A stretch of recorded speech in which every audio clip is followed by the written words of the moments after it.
ሰላም ሰላም እንዴት ናችሁ? ውድ የጂነስ ሚዲያ ቤተሰቦች ተማሪዎች እንዴት ናችሁ? እንኳን ወደ ጂነስ ሚዲያ በሰላም መጣችሁ እያልኩኝ ለዛሬ ደግሞ እንግዲህ ከባለፈው የተረፈ ፓርት ቱን ሬሜዲያል ሂስትሪ ይዤላችሁ መጥቻለሁ ማለት ነው። እንግዲህ 1.2.1 ላይ ነበር ያቆምን፣ ሶርስስ ኦፍ ሂስትሪ የሚለው ላይ ነበር ያቆምን።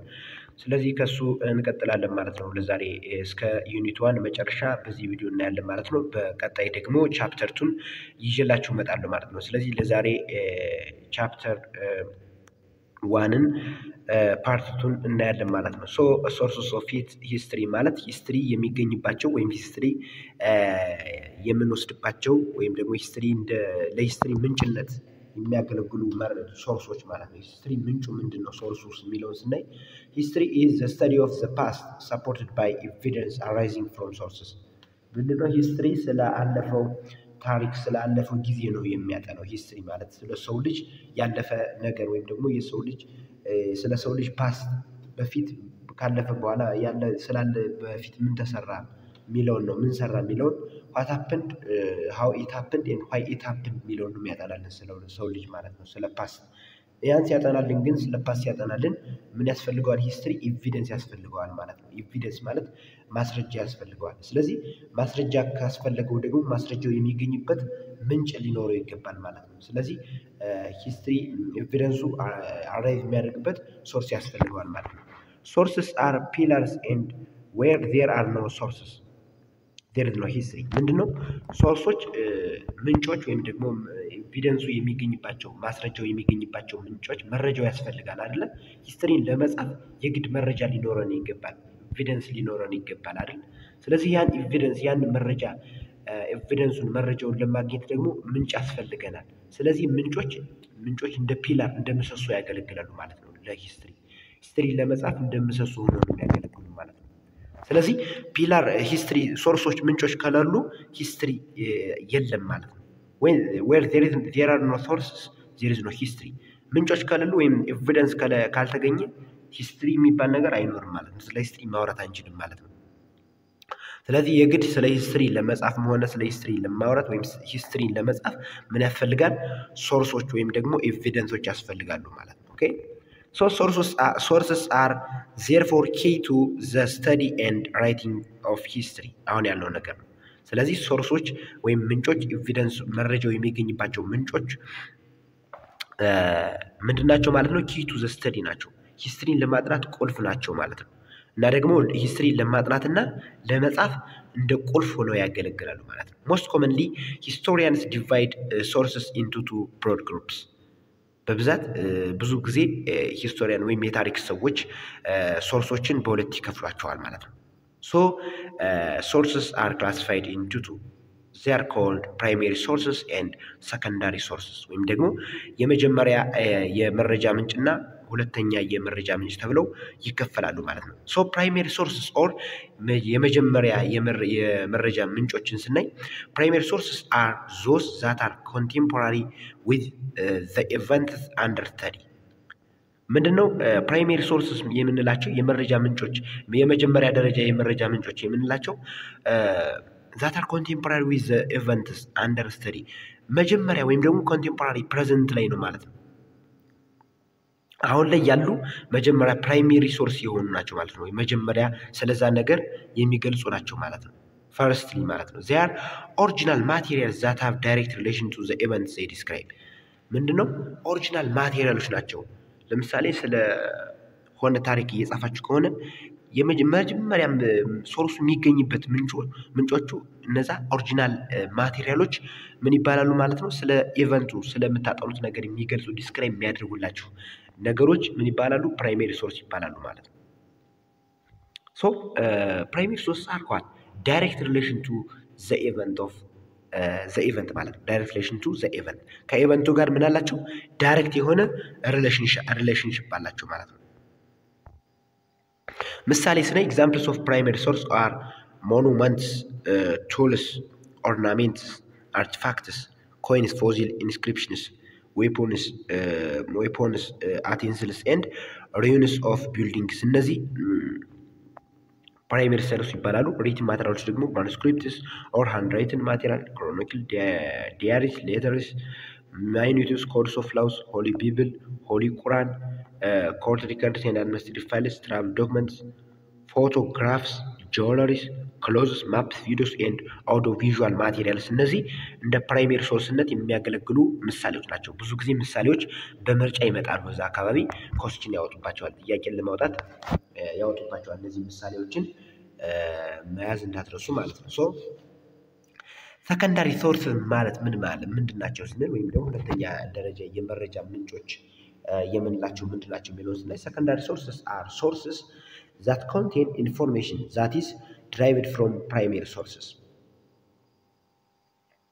ምንድነው? አሁን ሰከንዳሪ የሚለው በራሱ ስሙ ራሱ ይገልጻል ማለት ነው። ምክንያቱም ሰከንዳሪ የተባለ የሆነ ከበፊት የተሰራ ስራ አለ ማለት ነው። ስለዚህ ፕራይሜሪ ሶርሶች፣ ሰከንዳሪ ሶርሶች ከፕራይሜሪ ሶርሶች ቴክን የተደረጉ የተወሰዱ ናቸው ማለት ነው። አያችሁ፣ ከመጀመሪያ ደረጃ ምንጮች ተወስደው ዶክመንትድ ሆነው የተቀመጡ ነገሮች ናቸው ማለት ነው። So in addition, they provide us the second hand or indirect information. ለኛ የሚሰጡን ኢንፎርሜሽን ኢንዳይሬክት የሆነ ኢንፎርሜሽን ነው ማለት ነው፣ ወይም ሰከንድ ሃንድ ኢንፎርሜሽን ነው ማለት ነው። አያችሁ፣ ሰከንድሊ ነው። ስለዚህ there is no what direct relation with the event. ዳይሬክት የሆነ ሪሌሽን ከኢቨንቱ ጋር ዳይሬክት ሪሌሽን የላቸውም ማለት ነው ሰከንዳሪ ሶርሶች። This is the basic difference between primary sources and secondary sources. Okay? ስለዚህ ዳይሬክት የሆነ ሪሌሽንሺፕ ከኢቨንቱ ጋር ዳይሬክት ሪሌሽንሺፕ የላቸውም ማለት ነው። ምኖች ሰከንዳሪ ሶርሶች ማለት ነው። ይሄ ቫሪዬሽናቸው ወይም ልዩነታቸውን የሁለቶች ምሳሌያቸውን ስናይ በጣም ይቅርታ ጉንፋን በጣም ሊለቀኝ አልቻለም። ምንም ማድረግ አልቻልኩም እንግዲህ So there is a gap in time and space with sources. Examples of secondary sources are articles, books, textbooks, journals, biographies, oral traditions, and published stories or movies about historical events. These all are used as an example of secondary sources. So እንደ secondary source ምሳሌ ሆነው ያገለግላሉ ማለት ነው። Oral traditions are historical sources transmitted by word of mouth from one generation to the next. ምንድነው ይህ ኦራል ትራዲሽን የምንለው? ይህ በቃል ምሳሌያዊ አባባሎች፣ ተረቶች፣ የተለያዩ እንትኖች የስራ የደሙ እንትኖች፣ ዜማዎች እነዚህ ሰከንዳሪ ሶርስ ናቸው። እነሱ የሚተላለፉት በቃል ነው ማለት ነው። ከአንድ ትውልድ ወደ ሌላ ትውልድ የሚሸጋገሩት በቃል ነው ማለት ነው። በጽሁፍ ሳይሆን በቃል ነው ማለት ነው። የተለያዩ ዜማዎች ማለት ነው። እነዚህ ትራዲሽናል እንትኖች ማለት ነው። So oral data can be qualify the position of primary or secondary source based on the nature of informants. ምንድነው ኦራል ዳታ ወይ ፕራይሜሪ ሊሆን ይችላል ወይ ሰከንዳሪ ሶርስ ሊሆን ይችላል። የሚወሰነው በኢንፎርማንቶች ነው ወይም ደግሞ ባለው ኢንፎርማንት ነው፣ በሰጪው በተናጋሪው ነው ማለት ነው። So history can only be written based on data collected from the above mentioned sources. ስለዚህ ታሪክ የሚጻፈው ከነዚህ አሁን ላይ ባወራናቸው ሶርሶች ወይም ደግሞ የመረጃ ምንጮች መሰረት ተደርጎ ነው ማለት ነው ታሪክ የሚጻፈው history. However, whatever the source of information, it should be subject to critical evaluation before being used as evidence. Primary sources have to be verified for originality and authenticity to avoid forgery. ምንድነው ፕራይሜሪ ሶርሶች ኦሪጂናሊቲያቸው ወይም ደግሞ ፕራይሜሪ መሆናቸው ሊጣራ ያስፈልጋል ማለት ነው። So secondary sources have to be examined for the reliability of their reconstructions.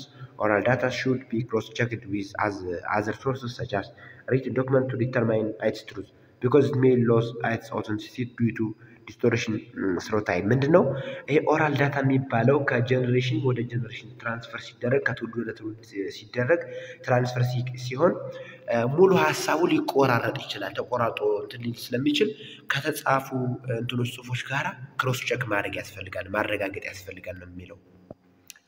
So the next one is 1.2.2 dating in history. In recording the past, historians try to determine the exact time when events occurred. ምንድነው አንድ ሂስቶሪያን የታሪክ ሰዎች ታሪክን ሲጽፉ ያ ኢቨንት መቼ እንደሆነ፣ መቼ ኦከር እንዳደረገ፣ መቼ ዘመን መቼ የሚለውን እንትን ለማለት ለማስቀመጥ ዴቲንግ ቴክኒክ ተጠቅመዋል ማለት ነው። that is what we call it dating. ዴቲንግ የምንለው ያ ነው ማለት ነው። dating is figures or numerical statements that express the time of historical events or process ምንድነው ዴቲንግ የምንለው ፊገር ሊሆን ይችላል ወይም ደግሞ ኒውሜሪካል ስቴትመንት ሊሆን ይችላል የሚገልጸው ግን የአንድን ኢቨንት የአንድን ድርጊት መፈጸሙን በዛን ጊዜ መፈጸሙን ይገልጽልናል ማለት ነው ስለዚህ ያ ምን ይባላል ዴቲንግ ይባላል ማለት ነው so the duration in time could be short or long ዱሬሽኑ የጊዜ ርዝማኔው አጭር ሊሆን ይችላል ያ ኢቨንቱ ድርጊቱ የተፈጸመበት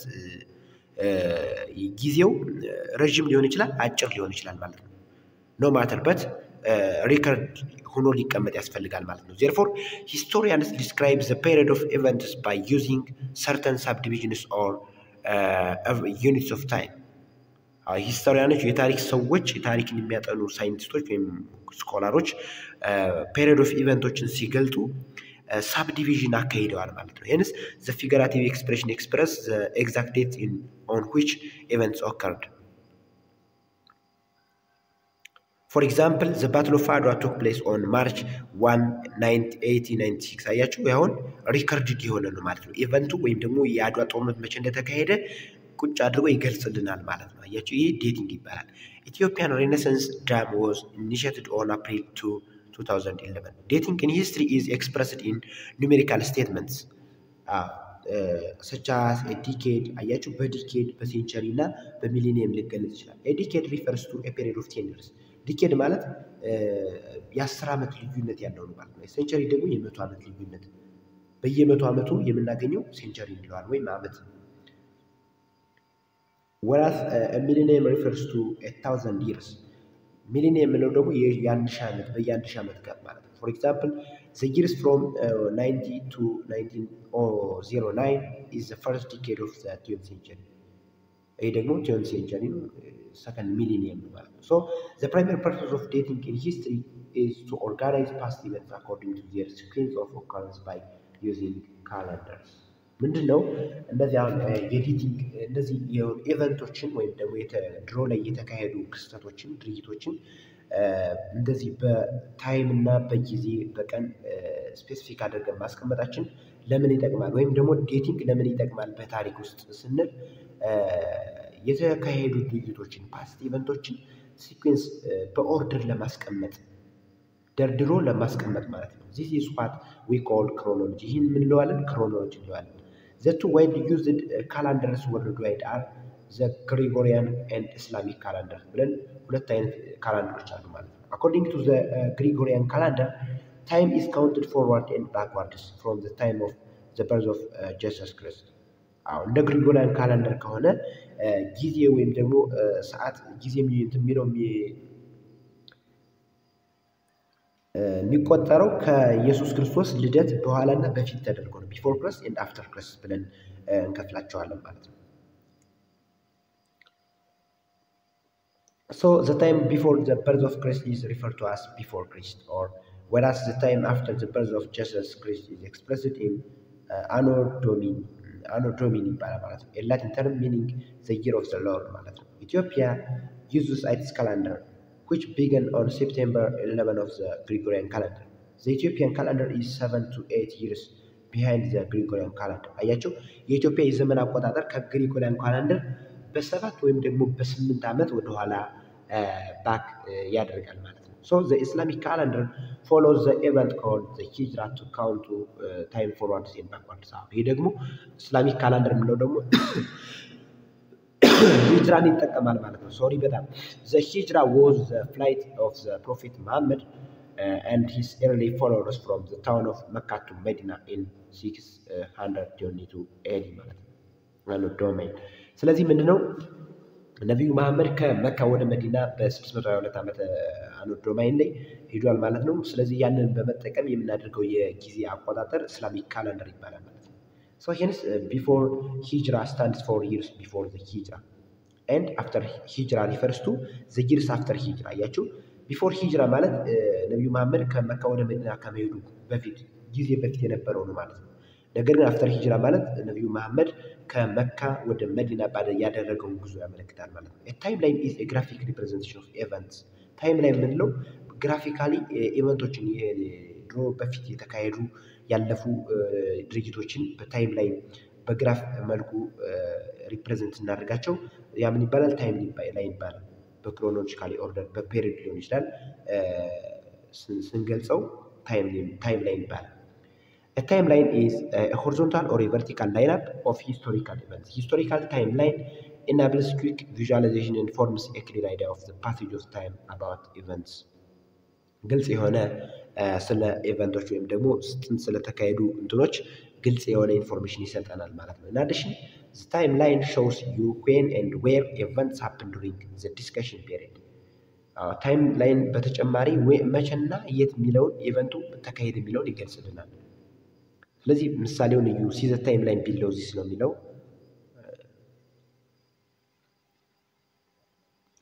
So 1.3 features interdependence and achievement of major civilizations. 1.3.1 civilization in Africa. ስልጣኔ በአፍሪካ። So ancient Egypt. So the civilization of ancient Egypt ጥንታዊ ግብፅን ስናይ ጥንታዊ ግብፅ the civilization of ancient Egypt began about 3000 before Christ. የጥንታዊ ግብፃውያን ስልጣኔ የጀመረው ከኢየሱስ ክርስቶስ ልደት ከ3000 ዓመት በፊት ነበር ማለት ነው። It flourished in the Nile Valley. ደግሞ ይህ ስልጣኔው ተስፋፍቶ የነበረው ጥንታዊ ግብፃውያን በናይል ቫሊ ማለት የናይል ወንዝን ተከትሎ ነበር ማለት ነው። According to tradition, Upper and Lower Egypt were unified by means around 3200 before Christ. የላይኛው ግብፅና የታችኛው ግብፅ ዩኒፋይድ አንድ የሆኑት ከዛሬ ኢየሱስ ክርስቶስ ከመወለዱ ከ3200 ዓመት ዓለም በፊት ነበር ማለት ነው። So agriculture was the base of the Egyptian economy. ለጥንታዊ ግብፃውያን የኢኮኖሚ መሰሶ የነበረው አግሪካልቸር ወይም ደግሞ የግብርና ስራ ነበር ማለት ነው። The silt from the Nile replenished the fertility of the soil and allowed the production of large amounts of crops. The Egyptian peasantry produced wheat and barley. የጥንታዊ ግብፃውያን ገበሬዎች wheatና ስንዴና ባርሊን ያመርቱ ነበር ማለት ነው። So livestock also formed an integral part of the economy. ጎን ለጎን ከእርሻ ስራው በተጨማሪ ከግብርናው በተጨማሪ የከብት እርባታን ያረቡ ነበር ማለት ነው። ትሬድ ንግድን ስናይ በጥንታዊ ግብፃውያን ንግድ እንዴት ነው የሚለውን ስናይ ትሬድ was another important economic activity in the empire. The Egyptian ሌላው ጠቃሚው ለነሱ ለጥንታዊ ግብፃውያን ጠቃሚው የነበረው የንግድ ስራ ነበር ማለት ነው። So the Egyptian empire was a large state ruled by an absolute king called a pharaoh. የጥንታዊ ግብፃውያን መሪዎች መጠሪያ ምን ተብሎ ይጠራል ማለት ነው? ፈርዖ ተብሎ ይጠራ ነበር ማለት ነው።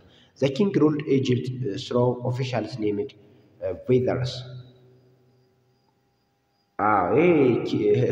እንትንን የሚመራት ሮልድ ኦፊሻሊ ደግሞ ግብፅን ይመራት የነበር ጥንታዊ ግብፃውያን ይመራቸው የነበረው ምን ተብሎ ይጠራል ማለት ነው? ቪዘርስ ተብሎ ይጠራል። The Wizards acted as mayors, tax collectors and judges. ቪዘሮች እንደ ማየር እንደ ታክስ ኮሌክተር እንደ ይሄ ምንድነው ግብር ሰብሳቢ እና እንደ ጀጅ እንደ ዳኛ ሆነው ያገለግሉ ነበር ማለት ነው። The pharaohs were regarded as kings and gods. አያችሁ ጥንታዊ ግብፃውያን ፈርዖኖችን ወይም ፈርዖናቸውን ማለት ነው እንደ ንጉስና እንደ ጣዖት ያመልኩት ነበር ማለት ነው። ኦኬ So he was believed to be an incarnated God and would indeed be a god after death. ምንድነው ከሞት በኋላም በቃ እሱን እንደ ጣዖት ነበር የሚያዩት ማለት ነው። ንጉሳቸውን ፈርዖናቸውን ማለት ነው። So watching over Egypt's welfare. The Egyptians were polytheists. They worshipped many gods. በጣም ብዙ ጣዖቶች ነበሯቸው ማለት ነው ጥንታዊ ግብፃውያን። Ancient Egyptians believe in life after death. ጥንታዊ ግብፃውያን ያው ከሞት በኋላ ህይወት አለ ብለው ያምናሉ። ይህን ታውቁታላችሁ ያው ታች ፕሪፓራቶሪ ላይ ስለተማራችሁት ያን ያህል ያው ለሪፒቴሽን ካልሆነ ያን ያህል እንትኑ ይጠፋቸዋል ብዬ አላስብም። ስለዚህ ጥንታዊ ግብፃውያን ከሞት በኋላ ህይወት አለ ብለው ያምኑ ነበር ማለት ነው። So the process of preserving the body is called mummification. ጥንታዊ ግብፃውያን ሰው ከሞተ በኋላ በዲው ወይም ደግሞ የሰው አካል እንዳይበሰብስ የሚያቆዩበት ሲስተም mummification ተብሎ ይጠራል ማለት ነው። So mummification later developed into a skilled art. So mummification ከትንሽ ጊዜ በኋላ በጥንታዊ ግብፃውያን ዘንድ በጣም እንደ አርት እንደ ስኪልድ አርት ተወሰደ፣ እንደ ጥበብ ተወሰደ፣ እንደ አንድ ስኪል ተወስዷል ማለት ነው። As a result, ancient Egyptians also advanced in medicine. Egyptian society was structured hierarchically. ጥንታዊ ግብፃውያን በሜዲሲን በሕክምናው ዘርፍም እጅግ ላቅ ያለ ስልጣኔ ነበራቸው ማለት ነው። ፔዛንትስ ኦር አንደርቶክ ኢሪጌሽናል አክቲቪቲስ። ፔዛንትስ ማለት ምስኪን ገበሬዎች ማለት ነው። ሲቪል ገበሬዎች፣ ምስኪን ገበሬዎች ማለት በቃ ፔዛንት ማለት በቃ ለፍቶ አዳሪዎች ማለት ነው። በኢሪጌሽናል በመስኖ እንትን የተሰማሩ ነበሩ ማለት በመስኖ ልማት። ዘይ ኦልሶ ኮንስትራክትድ ፓላስስ ቤተ መንግስት እንደዚህ ይገነቡ ነበር ማለት ነው። ማሲቭ ቴምፕልስ ኤንድ ቶምብስ ፎር ዘ ፈርዖስ ለፈርዖኖች ማለት ነው። ዚስ ቶምብስ አር ናውን አስ ፓይራሚድስ። እነዚህ ቶምቦች ደግሞ ይባላሉ ፓይራሚድ ተብለው ይጠራሉ ማለት ነው። አንሽንት ኢጂፕሽያንስ ዴቨሎፕድ ዘ አርት ኦፍ ራይቲንግ ናውን አስ ሂሮግራፊክስ አራውንድ 3000 ቢፎር ክሪስት። ጥንታዊ ግብፃውያን የራሳቸው የሆነ የራይቲንግ ሲስተም አቋቁመዋል ማለት ነው። የራሳቸው የሆነ የመጻፊያ ራይቲንግ ጽሁፍ እንትን ብለዋል ማለት ነው። ያ ጽሁፋቸው ደግሞ ሂሮግራፊክስ ተብሎ ይጠራል ማለት ነው። ሂሮግራፊክስ was a combination of pictograms, ideograms, phonograms and determinatives. Next, Egyptians introduced papyrus, which was a paper-like substance. ፓፒረስ ተብሎ የሚጠራውን ፔፐር ላይክ ሰብስታንስ ለመጻፊያነት የሚያገለግለውን ኢንቨንት አድርገዋል፣ ዲስከቨር አድርገዋል ማለት ነው። ኑቢያ is another empire. Kush was a kingdom along the Nile River in what is now northeastern Sudan. It existed as early as 2000 before Christ and lasted until about 350 AD. Agriculture was an important base for social differentiation stratification. የኑቢያን ስልጣኔ ስናይ በኑቢያ the Nubians cultivated cereals, vegetables and dates fruit. የጓሮ አትክልቶችን የተለያዩ ፍራፍሬዎችን ያበቅሉ ነበር ኑቢያዎች ማለት ነው።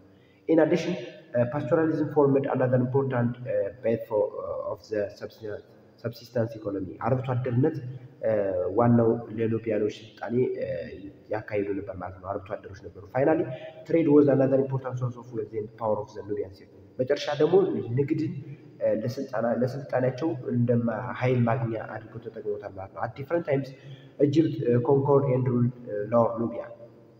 በተለያዩ ጊዜያቶች ጥንታዊ ግብፃውያን የታችኛውን የኑቢያን ክፍል በቅኝ ግዛት ስራ አውለውት ነበር ማለት ነው።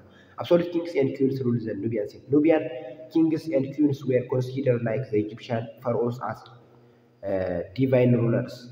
Divine ruler ማለት from God ስልጣናቸው ከጋድ ከፈጣሪ የተሰጣቸው ነው ብለው አክሰፕት አድርገው ያምኑ ነበር ማለት ነው። ኑቢያ was also known as for its metal technology.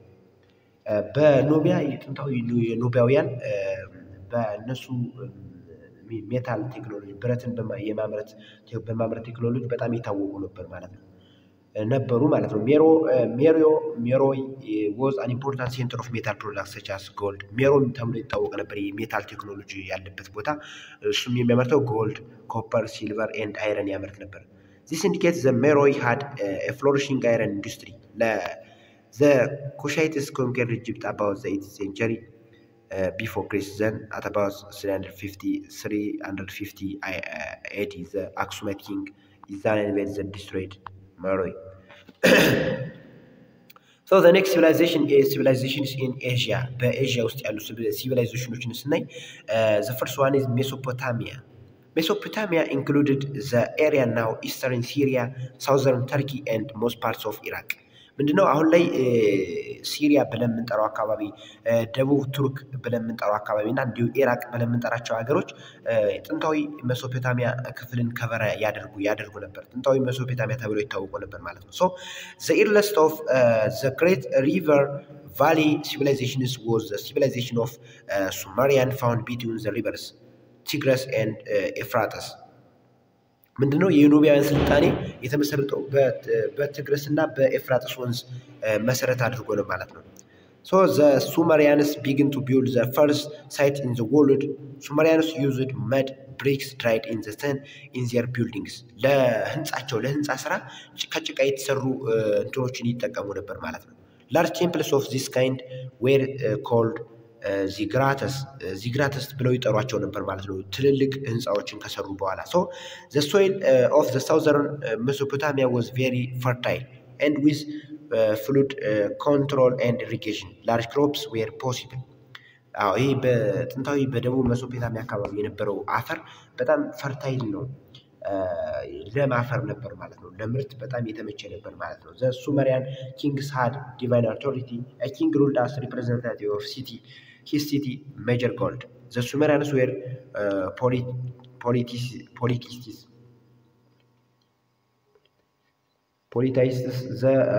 the plough and the potter were first appeared in Mesopotamia አያችሁ የእርሻ ስራና የሸክላ ስራ መጀመሪያ ጊዜ አፒር ያደረገው የመጣው ከሜሶፖታሚያ ነው ማለት ነው። The Sumerians may have been the first to use bronze ለመጀመሪያ ጊዜ ብሮንዝ እና ናስን ጥቅም ላይ ያዋሉት ሱመሪያኖች ወይም ሜሶፖታሚያኖች ናቸው። The Sumerians developed a writing system around 3200 before Christ. Their writing system was known as cuneiform. የእነሱ የሚጽፉበት ሲስተማቸው ምን ይባላል? ኩኒፎርም ተብሎ ይጠራል ማለት ነው። ኩኒፎርም was not an alphabet system. አልፋቤቲካል ኦርደር ላይ ይጠቀም ማለት ነው። የጽፈት እንትናቸው ሲስተማቸው instead it was a highly complex system of ideographies. በአይዲዮግራፊ ነበር ማለት ነው። they also developed mathematics, astronomy, medicine and metallurgy. ስለዚህ በማትማቲክስ፣ በማትስ፣ በአስትሮኖሚ፣ በሜዲሲን፣ በሕክምናው ዘርፍ እንዲሁም በሜታል ስራ፣ በብረት ስራ በጣም የታወቁ ነበሩ ማለት ነው ሜሶፖታሚያን ወይም ሱመሪያንስ ማለት ነው። ሶ ፐርሺያ the next one is Persia. Persia was a land that included parts of the area now called Iran and Afghanistan.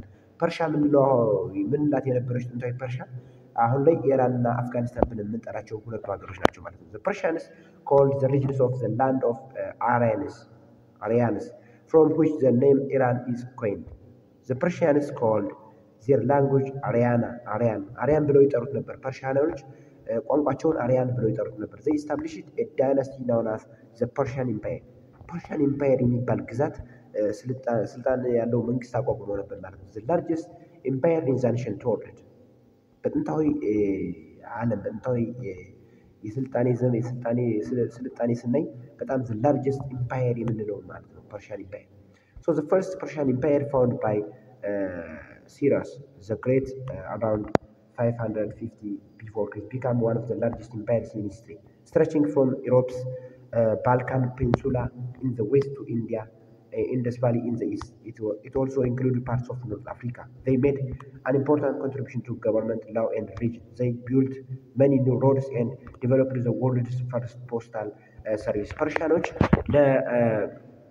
በመንገድ ስራ ለህግ፣ ለሃይማኖት መስፋፋት ከፍተኛ የሆነ አስተዋጽኦ አድርገዋል ማለት ነው።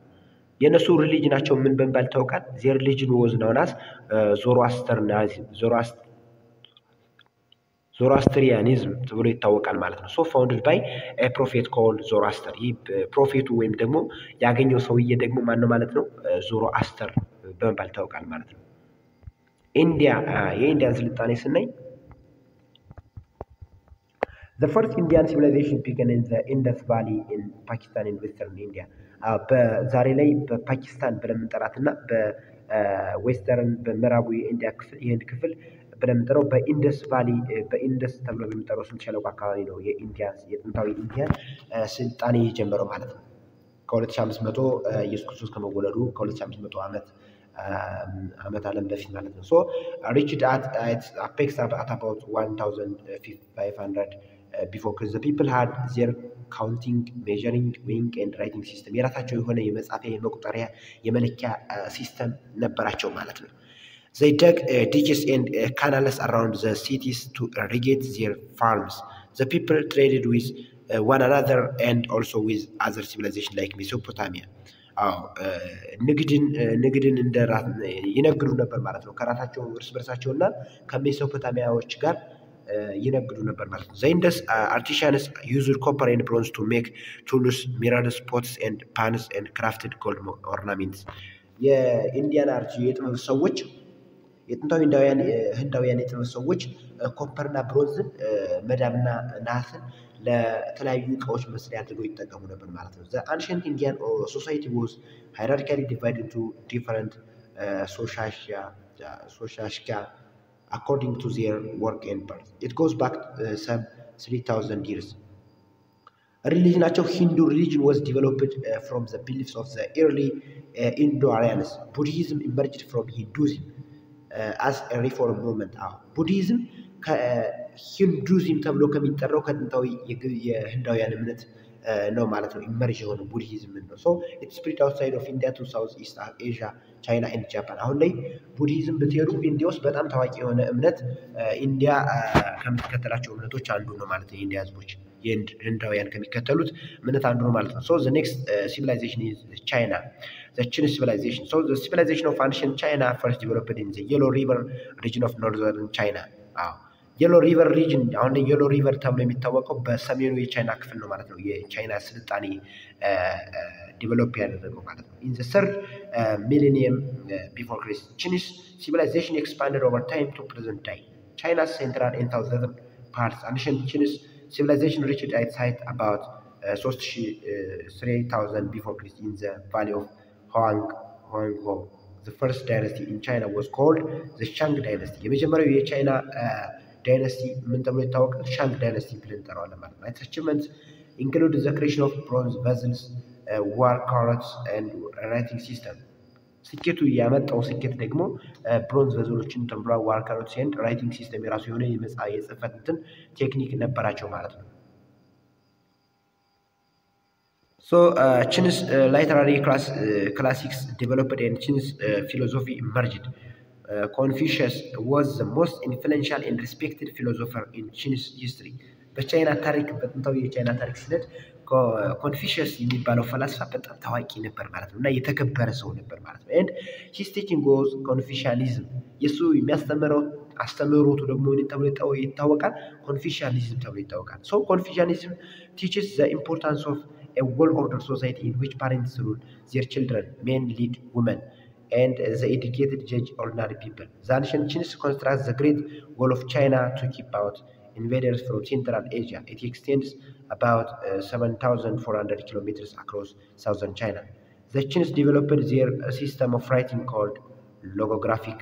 የራሳቸው የሆኑ የመጻፊያ የጽህፈት ሲስተማቸው ቴክኒካቸው ሎጎግራፊክ ተብሎ ይታወቃል ማለት ነው። which means the use of pictorial symbols to represent words of the Chinese language. ፒክቶሪያል ፒክቶራሊ ማለት ነው። ፒክቶራል ሪፕሬዘንቴሽን ማለት ነው።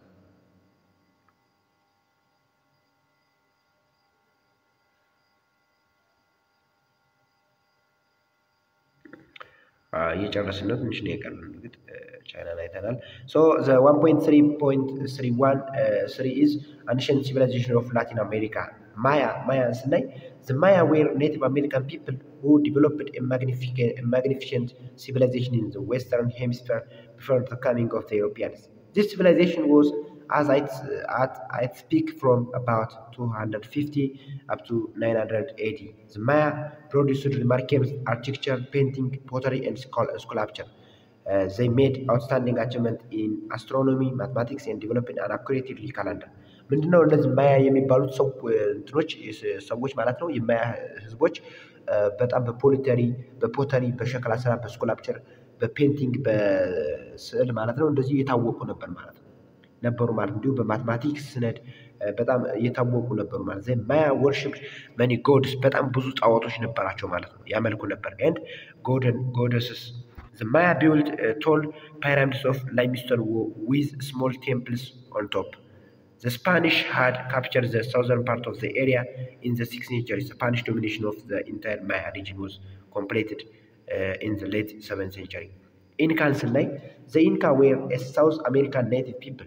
ኢንካ እነዛኞች ኖርዝ ናቸው ብለን ይሄ ደግሞ ሳውዝ አሜሪካን ናቸው ማለት ነው። they ruled one of the largest and richest empire in the Americas.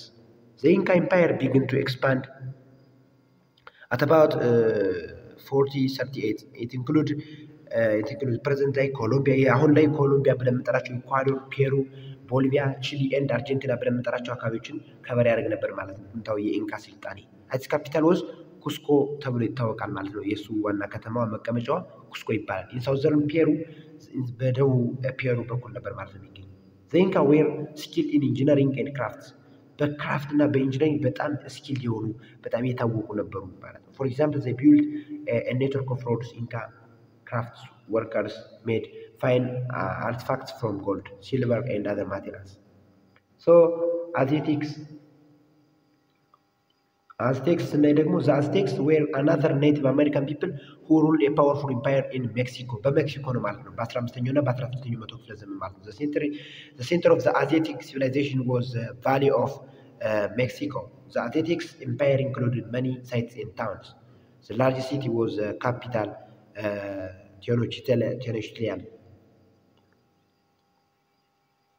Tenochtitlan ነው ማለት ነው ዋና መቀመጫው ዋና ከተማው the Aztecs worshipped hundreds of gods and goddesses በጣም ብዙ ጣዖቶችን እንደሌሎቹ ያመልኩ ነበር ማለት ነው they used a form of writing called pictographic writing pictographic ተብሎ የሚጠራ ያጻጻፍ ስርዓት ነበራቸው ማለት ነው ስለዚህ የአዘራር ፎከስ የምታደርጉት ነገር ቢኖር ምንድነው ያጻጻፍ ስርዓታቸውን መለየት አለባችሁ ማለት ነው እና በምን እንደሚታወቁ ስፔሲፊክ አድርጋችሁ ማወቅ አለባችሁ ማለት ነው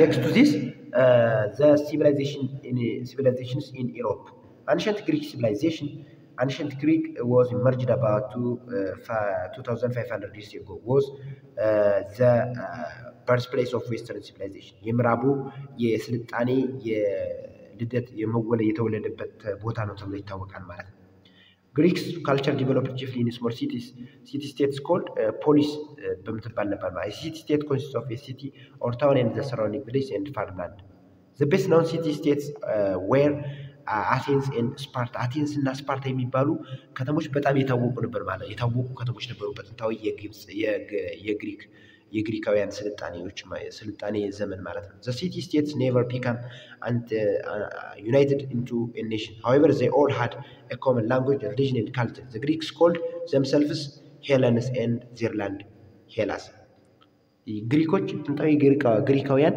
ራሳቸውን ብለው እያሉ ይጠሩ ነበር ሄለንስ እያሉ ይጠሩ ነበር መሬታቸውን ደግሞ ሄላስ ብለው ይጠሩት ነበር ማለት ነው The Greek cultural achievements were outstanding in the classical period and were the ancient legacy to Europe and the world. Some of the accomplishments were በአርክቴክቸሩ በሊትሬቸር እና በድራማ በስኩላፕቸር በጣም ኃይለኛ ኮንትሪቢዩሽን አድርገዋል ማለት ነው ጥንታዊ ግሪካውያን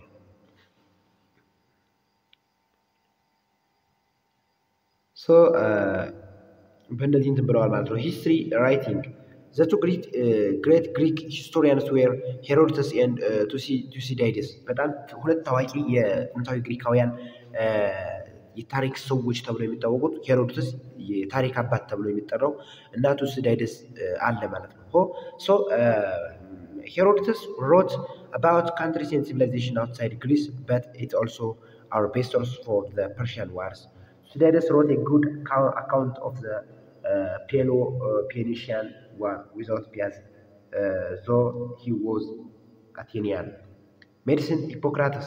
በሜዲሲኑ በኩል ስለ Hippocrates began the tradition of modern medicine in Europe. በዩሮፕ ውስጥ modern medicine ያስጀመረ ነው ማለት ነው። He identified symptoms, classified disease, and suggested sensible remedies, for example, fresh air and a good diet. በዲሞክራሲ ሳይኮሎጂ ኦሎምፒክ ኤንድ ማራቶን ከኃይለኛ ኮንትሪቢዩሽን አድርገዋል ማለት ነው አንሸንት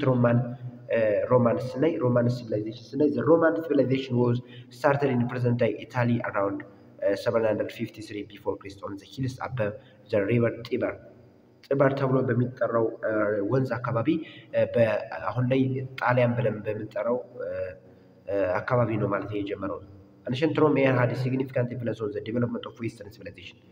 ከፍተኛ የሆነ አስተዋጽኦ አድርጓል ማለት ነው ለምዕራቡ የስልጣኔ መበረታታት ማደግ ከፍተኛ የሆነ አስተዋጽኦ አድርጓል የሮማውያን ስልጣኔ ማለት ነው So Roman law had become the foundation for the legal system of most countries in Western Europe and Latin America. So ምንድነው a trace of